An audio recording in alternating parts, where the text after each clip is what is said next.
Hello, everyone. Welcome back to Cascadian Swinger. I'm Eddie Smith. Unfortunately, my co-host John Faleska is not going to be with us today as we couldn't get our schedules matched up, and we have an agreement where if we can't get our schedules matched up, then if one of us can do the show, we will do the show. I felt because Portland's getting ready to start in their first round of the playoffs, you guys deserved a show, so here it is.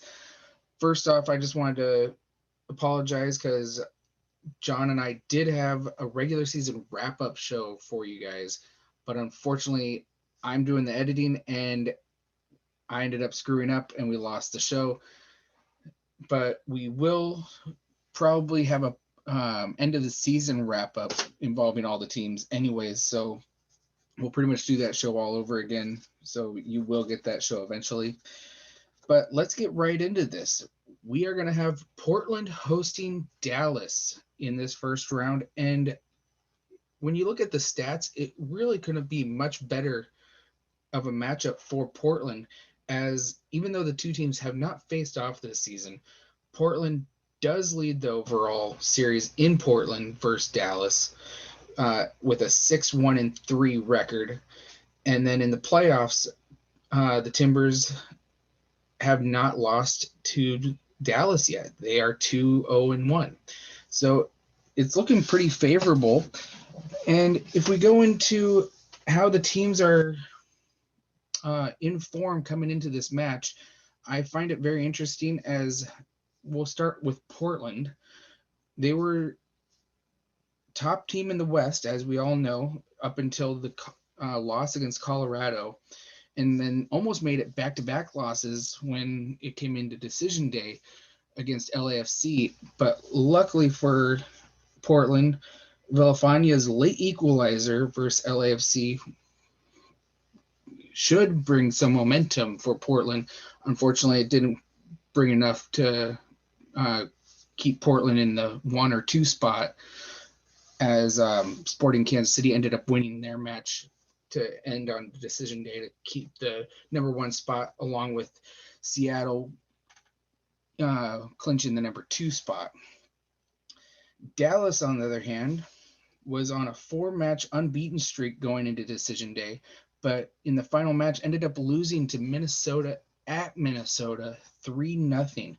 So when you think about momentum going into this match, I really give it to Portland, as they had the late equalizer to kind of give the uplift at the very end.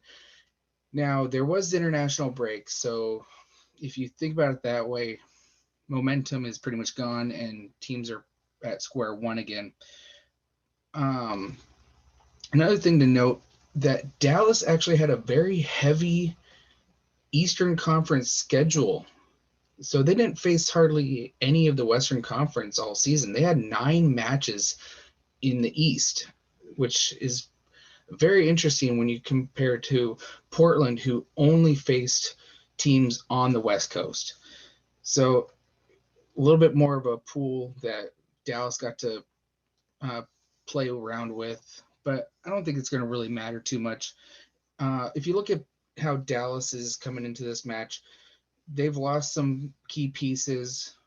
I know this is kind of John's thing right here, where he talks more about the players. I'm more about the overall team in general, but I'm going to try to play John a little bit.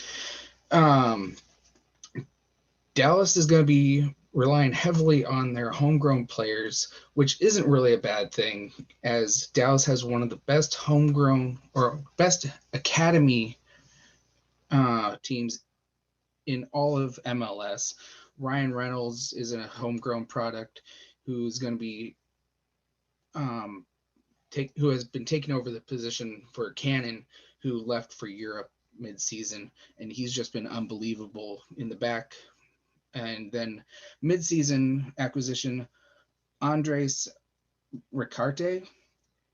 He's on loan from I can't remember where the team is from that he was with, but he is a Colombian international, and he only has 1 goal and 2 assists, but it's what he does in the run of play that really influences the game for Dallas. So those 2 players are the 2 players on Dallas I would definitely watch out for. That being said, Dallas's attack has been an issue all season, and hopefully Portland can shore up their defense enough that Dallas will not be able to break through. And I think that in reality, I think Portland will break through on the offensive standpoint. And I'm really thinking this is going to be maybe a 3-1 victory for Portland. I think it's going to be a pretty easy win for the Timbers and sending them into the second round. That being said, Portland is going to be missing some players.